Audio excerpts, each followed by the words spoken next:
Hey everyone, Cassie here. Welcome back to my YouTube channel. Today we have something special.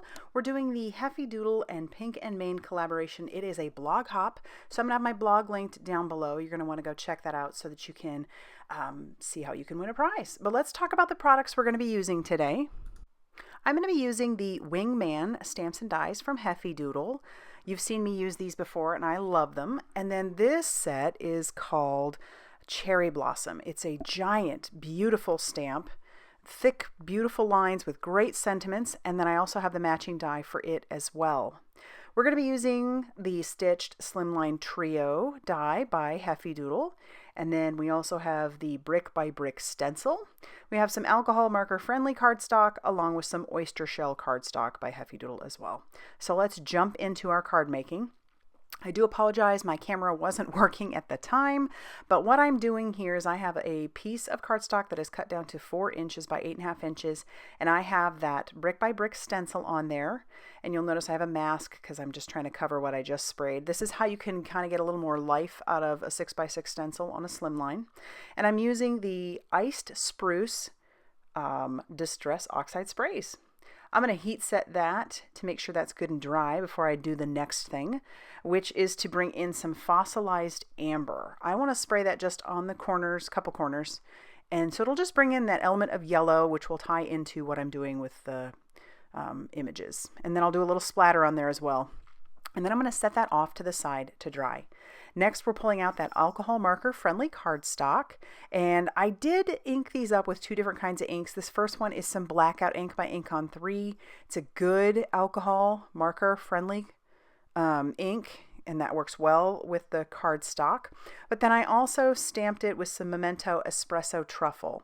So here's some Espresso Truffle. I'm going to stamp my little birds on there. I wasn't sure exactly how many images I wanted to use, so that's why I stamped it a couple times. Our coloring, I'm going to put all the colors up on the screen for you. For our cherry blossoms, I'm using a 3-color blend. We've got some RV21. We also have some RV14. That's our mid-tone, and then we have some RV17. I tend to like to color lightest to darkest. That just is what works best for me. I know that there's a lot of people out there that have been coloring for a long time that do it darkest to lightest, but you do what's comfortable for you. You don't have to do it just like everybody else. And, you know, I've been alcohol marker coloring since, 2008? So it's been a few years, and I still do it the way that I was originally taught, which is the lightest to darkest. So yeah, I'm going to go ahead and color all of my cherry blossoms with that. So I'm not going to show you all of it because it is the same process. But isn't that pretty? It's such a beautiful stamp. And I love combining companies' stamps together. It's just so much fun, and you can get a lot more mileage out of your stamps and get this really fun look. For our leaves, we're using a 2-color blend. We've got some YG63 and YG67. So I'm going to do all the leaves that color. And it's not a real drastic difference between the two, but then I'll blend those out. And then we're going to move on to our birds. They're all going to be colored the same. I wanted little yellow birds. So I've got some Y13, and then I'm going to bring in Y19 for my darker color. And then I really have no rhyme or reason to where I'm putting my shadowing and shading. I'm just putting it down and then blending it out.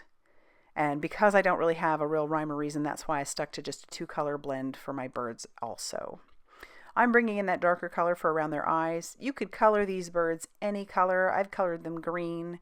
I know that the team has done some beautiful things, and I've seen customers do some gorgeous things with the birds by like rainbow colors, which is so cool. But I went simple because I didn't want to add too many colors since we already had those beautiful flowers on there as well. I tend to like to kind of stick with, if you watch me at all, more of a, like in this case, I have pink, green, and yellow. And that's typically what I'll do. I'll pick maybe 3 colors, unless I'm doing a rainbow, but 3 to 4 colors unless I'm building a scene also. And in this case, I just went with those colors mostly. So then once I'm happy with how I have blended out all of these little birds, I'm going to come back in and color their beaks. Really simple.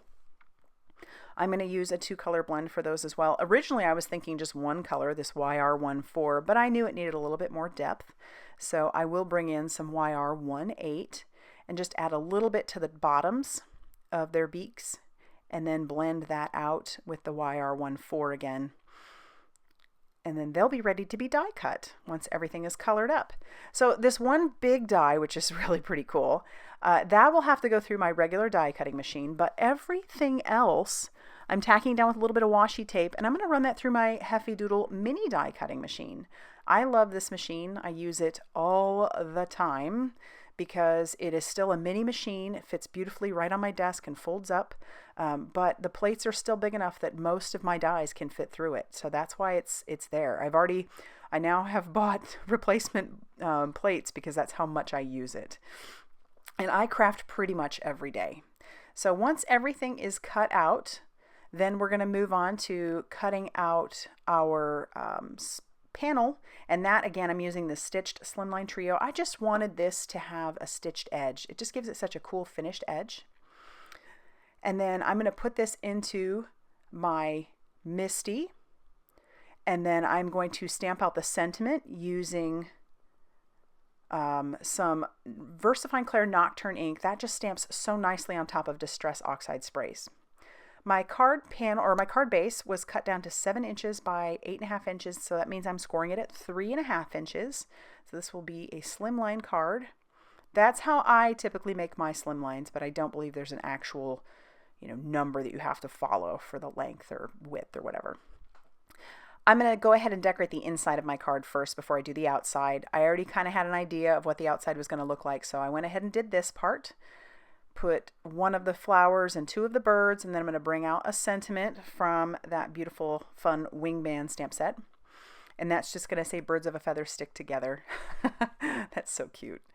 And then once that's stamped on the inside, we'll go ahead and trim off those excess pieces that were sticking out.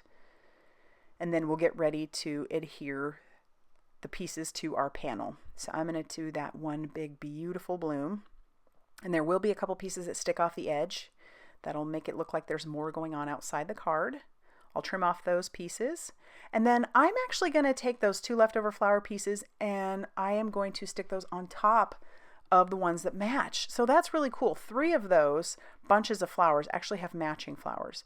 So I didn't necessarily need to color underneath what I had already done, but that's okay. So I popped up a couple of those flowers. Now I'm gluing down my birds, and then this final bird is going to have some foam tape on the back of him as well.